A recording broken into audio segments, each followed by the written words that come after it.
হাসিনা বিবি বয়সের ভারে ঝুঁকেছেন, সোজা হয়ে হাঁটতে পারেন না, তবে একা একাই ঘুরে বেড়ান, তারকেশ্বরে যান, আবার শরীর খারাপ হলে চুচুড়া ইমামবাড়া হাসপাতালেও যান।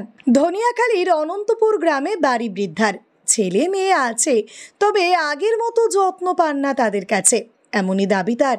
তাই প্রায় 90 বছর বয়সেও একাই চলেন। আজ তারকেশ্বরে যাওয়ার সময় বাসে উঠতে গিয়ে পড়ে আহত হন। এরপর বাসে করেই চুচুড়া ইমামবাড়া জেলা হাসপাতালে চলে আসেন।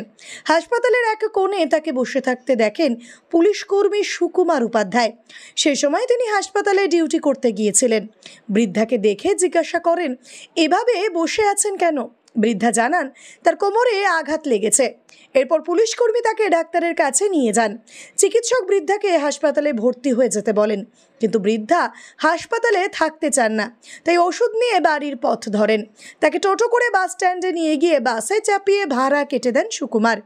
গরমে বৃদ্ধা কষ্ট পাচ্ছেন দেখে ওআরএসও কিনে খাওয়ান। হাসপাতালে এলেন কি করে?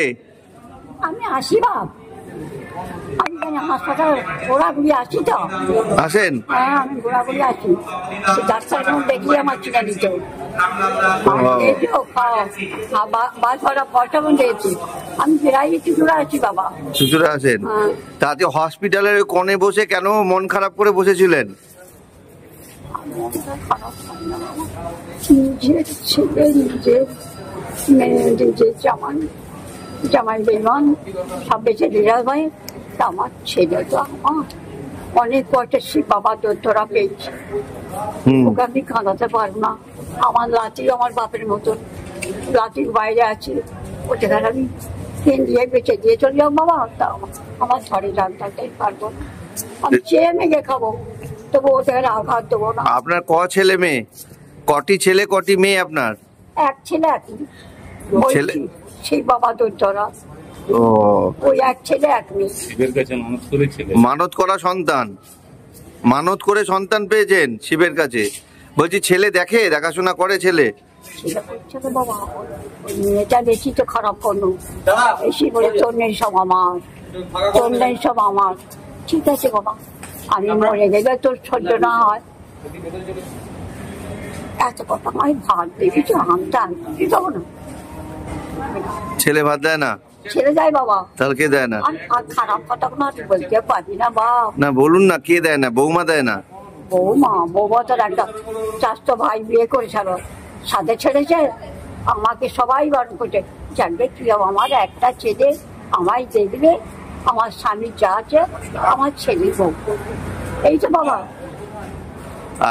আর আজকে শরীরে কোথায় ব্যথা লেগেছে? কোথায়? কোমরে? কি করে লাগলো? আমি ইতিহাস আর পড়তে পারছি না বেটা। আমার এইরকম বড় বড় রাম ছাগল বড় বড় খাচ্ছি, ওপরে উঠেছে ছাতে।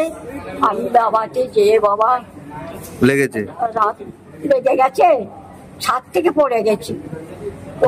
আমার ছেলে আমার পায়খানা ছাড়া ছুটতে এসে আমার বুকে করে গেছে।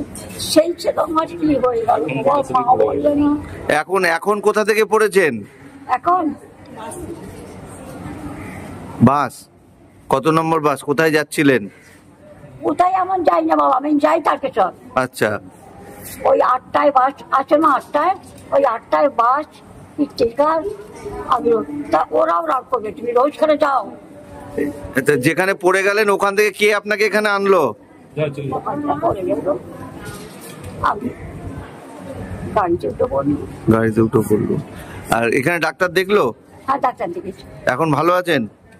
ডাক্তার বলতে মাটির ভর্তি হয়ে থাকো, আমার ভর্তি হয়ে থাকতে পারবো না, আমার ওষুধ বলি দাও।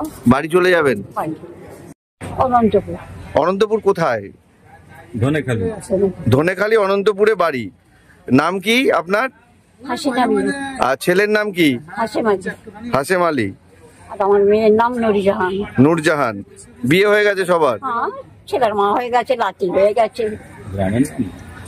একজন অচেনা অজানা মুসলিম বৃদ্ধাকে সাহায্য করতে এগিয়ে আসেন হিন্দু সুকুমার উপাধ্যায়। এটাই হলো সম্প্রীতি, এটাই ভারতবর্ষ। কাশ্মীরে যখন ধর্ম জেনে খুন করেছে জঙ্গিরা, সেখানে একজন পুলিশ কর্মী বৃদ্ধার ধর্ম জেনেও তার পাশে দাঁড়ালেন। এখানেই তফাৎ সন্ত্রাসীর সঙ্গে মনুষ্যত্বের। চন্দননগর পুলিশ কমিশনারেটের কনস্টেবল সুকুমার উপাধ্যায় এর আগেও বহু মানুষের সাহায্যে এগিয়ে এসেছেন। পুলিশের কর্তব্যের পাশাপাশি মানুষের বিপদে আপদে পাশে থাকাকেও কর্তব্য বলে মনে করেন তিনি।